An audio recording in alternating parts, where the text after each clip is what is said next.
Cela fait de nombreux mois, voire quasiment un an, que je souhaite vous présenter l'architecte dont je vais vous parler aujourd'hui. Elle est souvent considérée comme la première architecte sri-lankaise, en tout cas comme l'une des premières architectes modernes originaires du Sri Lanka. J'ai mis beaucoup de temps à me décider d'abord de finir les recherches sur elle, déjà parce que au départ j'ai trouvé peu de choses et je voulais creuser un peu. Et je trouvais de plus en plus de choses, mais aussi des choses parfois non confirmées, des choses qui rentraient en conflit, qui s'opposaient sur sa vie, ses engagements, certaines dates de sa vie. J'ai également mis du temps à écrire cette vidéo et je me suis remise à plusieurs fois, également pour la tourner. Bref, je me suis rendu compte que je n'étais pas vraiment très à l'aise, en tout cas pas assez pour vous parler d'elle. Peut-être parce que c'est une figure assez peu connue, présentée un peu comme mystérieuse, et parce que son patrimoine architectural n'est pas assez bien conservé. Mais j'ai retroussé mes manches et j'ai décidé de vous parler coûte que coûte de cette architecte qui s'appelle donc Minette De Silva, née en 1918 et morte en 1998. Elle était assez connue à son époque, elle a côtoyé de nombreux architectes reconnus d'après-guerre. Elle a été en avance sur son temps dans le domaine de l'architecture dite tropicale, aussi appelée modernisme régional. Or, elle est quasiment oubliée aujourd'hui, invisibilisée notamment par la mise en avant de son compatriote Geoffrey Bawa dont je vous reparlerai. Minette De Silva est née en 1918 à Kandy, la deuxième ville du Sri Lanka qui était alors une colonie britannique du nom de Ceylan.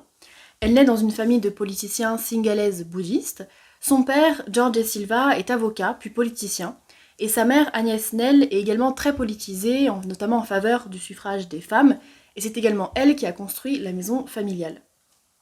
Membre du Congrès national de Ceylan, ses parents joueront un rôle lorsque le Sri Lanka deviendra indépendant en 1948. Ils ont connu des figures comme Gandhi et Nehru, personnalités que Minette De Silva côtoyait dans son jeune âge. Elle était notamment proche d'Indira Gandhi, la fille de Nehru, elles avaient le même âge. Au début des années 30, elle est éduquée en Grande-Bretagne dans une pension, et revenue à Ceylan, elle annonce à sa famille qu'elle souhaite devenir architecte. Elle a peut-être été influencée par sa belle-sœur qui a été au Bauhaus.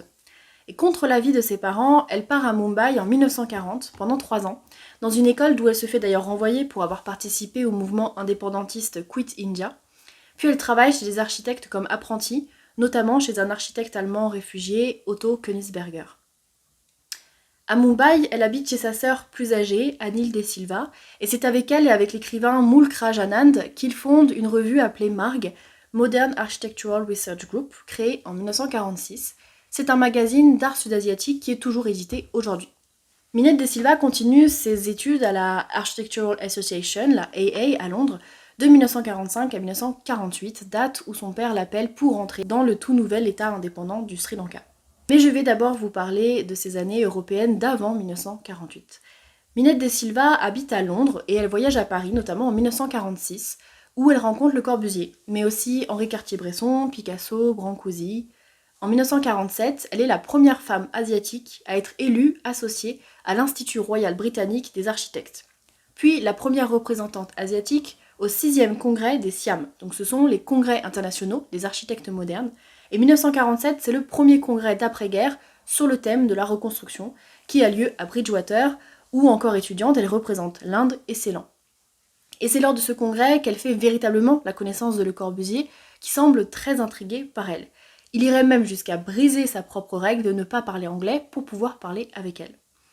Minette De Silva écrira qu'elle savait que Le Corbusier romantisait complètement leur rencontre, qu'elle représentait pour lui une vision fantasmée de ce qu'il appelait l'Inde au sens très large, et qu'elle devient alors un symbole pour lui. Ils commencent une amitié qui durera des années.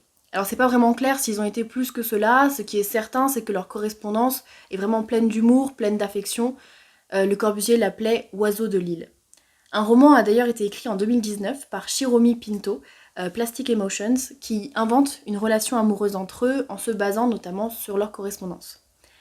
Le fait que Le Corbusier se référait à Minette De Silva comme son Inde est assez problématique. Cela déjà est réducteur, ça la réduit à un symbole de l'Inde, ignorant ses vraies origines qui sont sri-lankaises, et ça l'élève au statut de quasi-déesse. Surtout connaissant la misogynie de Corbu, c'est encore plus gênant quand on sait qu'il en fait une exception parmi le reste des femmes qui ne savent pas faire de l'architecture. En plus, Le Corbusier n'a jamais explicitement cité son influence, alors qu'on sait qu'il était réellement respectueux, réellement impressionné par ses idées. Il se confiait à elle. En décembre 1950, il lui envoie un collage de ce qui sera la main ouverte, le monument emblématique de Chandigarh, ville dont il conçoit le plan et dont les édifices sont construits par son cousin Pierre Jeanneret essentiellement, mais aussi par Jane Drew et Maxwell Fry. Cependant, il est important de préciser que dans ses mémoires, Minette de Silva identifie Corbe, comme elle l'appelait, comme le seul ami qui s'est jamais intéressé à son œuvre. La véritable force de Minette de Silva, c'est d'avoir, pendant ces années européennes, su se faire une place dans l'architecture moderne auprès de personnes influentes qui étaient la plupart du temps des hommes. En faisant le choix de s'habiller en sari, avec des fleurs dans les cheveux, dans ce contexte d'après-guerre, Minette de Silva savait qu'elle collait avec le fantasme des Occidentaux de la princesse indienne, et elle choisit d'utiliser son propre exotisme pour se faire une place. En 1948, Minette de Silva rentre au Sri Lanka, nouvellement indépendant, à la demande de ses parents pour contribuer à cette nouvelle nation. Elle fonde alors sa propre agence à Kandy. Et c'est dans ces années-là qu'elle va mettre en place tout ce qu'elle a appris et devenir une pionnière du modernisme tropical, aussi appelé régionalisme moderne. Elle développe un style particulier. Elle combine une esthétique moderniste alliée aux traditions sri-lankaises. Elle puise dans le mouvement moderne, mais elle voit également ses limites dans un contexte oriental, au climat différent et aux habitudes différentes. Au lieu d'importer un style européen et de le calquer sur place, elle modernise les aspects traditionnels de l'architecture sri-lankaise. Et il en résulte une œuvre hybride qu'elle appelait régionalisme moderne. En 1950, elle écrit « Il est essentiel pour nous d'absorber tout ce dont nous avons besoin de l'Ouest moderne et d'apprendre à garder le meilleur de nos propres formes traditionnelles. » Elle applique cette pensée à une douzaine de maisons qu'elle construira entre la fin des années 40 et le début des années 60, essentiellement pour des amis de la famille. De 1948 à 1951, elle construit sa première réalisation, la maison Karunaratne, pour des amis à elle du même nom. Elle signe ici une maison moderne, tout en mêlant matériaux modernes et traditionnels, notamment avec la présence de l'artisanat, avec 2 peintures murales du sol au plafond, réalisées par le célèbre artiste cubiste sri-lankais George Kitt, également ami de ses parents. Et cette maison est détruite en 2013. En 1953, Minette de Silva écrit un article dans la revue Marg où elle décrit la maison sous la forme d'un manifeste pour une architecture moderniste tropicale, anticipant ce qui deviendra, ce qui sera appelé plus de 30 ans plus tard, le régionalisme critique. Le régionalisme critique, c'est une approche architecturale qui a été théorisée en 1983 par Kenneth Ranton, qui voit dans le développement d'une architecture locale une volonté d'exprimer une opposition à la domination d'une puissance hégémonique. On peut avancer l'hypothèse que dans le travail de Minette de Silva, il y a bien sûr l'adaptation technique au lieu, à son climat, etc., mais aussi déjà la présence d'une pensée politique. Elle propose une relecture de l'architecture moderne européenne, une critique de la domination coloniale, en honorant également l'architecture locale. Et ça, on le voit très bien dans la Pires House, construite en 1952 à Colombo. C'est une maison sur pilotis qui reprend un poncif de l'architecture moderne, dont les points de l'architecture moderne développés par Le Corbusier, mais qui est ici appliquée afin de favoriser notamment la ventilation. Cette maison peut être approchée de la célèbre Villa Savoie du Corbusier, mais aussi des temples surélevés sri-lankais. Elle inclut en plus dans la maison un mur fait d'un carrelage en terracotta issu d'un ancien temple. Dans les appartements Senanayake à Colombo, construits entre 54 et 57, on voit son empreinte, son bâtiment le plus corbuséen, avec une façade en courbe de 3 étages, où chaque appartement ouvre sur un balcon généreux. Elle réussit à recréer vraiment une ambiance de bungalow. En 1954, elle signe la Amarasinghe House à Colombo, démolie en 2012. En 1965, c'est la Chandra Amarasinghe House, démolie également. Minette de Silva est également pionnière dans l'architecture dite participative. En 1954, elle travaille sur un programme de logement, le Watapulua Housing Scheme, et elle commence des consultations avec les futurs propriétaires des logements qui sont tous issus de religions, de classes sociales différentes. Et elle va développer 5 designs adaptés à des loyers différents et à chaque préférence de chaque futur habitant, ce qui était vraiment très nouveau à l'époque. En 1973, Minette de Silva déménage à Londres, près de Jane Drew, l'architecte qui a construit Chandigarh avec Le Corbusier, et je vous en avais déjà un petit peu parlé dans une vidéo. De 1975 à 1979, elle enseigne à Hong Kong, avant de retourner au Sri Lanka dans les années 80, où elle essaye de relancer son agence, mais dans un contexte difficile, le début de guerre civile. Donc cette guerre civile au Sri Lanka, les dates officielles c'est de 83 à 2009, elle oppose le gouvernement du Sri Lanka, dominé par la majorité singalaise bouddhiste, et les Tigres de Libération Tamoul, qui est une organisation séparatiste qui luttait pour la création d'un État indépendant dans l'est et dans le nord du pays, où il y avait une majorité plutôt tamoule, hindoue et musulmane. Mais Minette de Silva a du mal à relancer son agence, elle signe quelques projets dans les années 80, comme le Centre d'art de Kandy en 82, qui est un centre important pour elle car elle est restée toute sa carrière une fervente avocate de l'artisanat régional. Elle reconnaissait le rôle politique des artistes en tant que constructeurs de la nouvelle nation du Sri Lanka, et c'est pour ça qu'elle les faisait souvent participer à ses réalisations.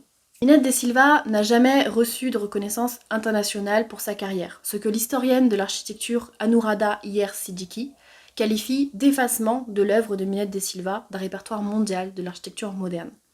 Cette historienne ajoute que cela est dû déjà en partie à la destruction ou à la dégradation de ses réalisations sri-lankaises. De plus, d'après cette historienne, cet effacement est aussi dû à son occultation dans les publications qui mettaient en avant des pairs sud-asiatiques dont le travail était plus assimilable par des acteurs européens, masculins ou chauvins. Très rapidement, dès les années 60, en effet, son travail est éclipsé par son collègue Geoffrey Bawa, aujourd'hui cité comme un disciple majeur du modernisme tropical. On sait qu'il a cependant commencé sa carrière 10 ans après elle et qu'il s'est inspiré de beaucoup de ses idées. Notamment, il a employé dans son agence un assistant danois, Ulrik Plesner, qui travaillait chez De Silva. Il reçoit la médaille d'or de l'Institut sri-lankais d'architecture en 82. De Silva attend jusqu'en 96 pour la recevoir. Minette de Silva écrit son autobiographie The Life and Work of an Asian Woman Architect, publiée après sa mort qui survient en 98 à 80 ans, seule et sans argent.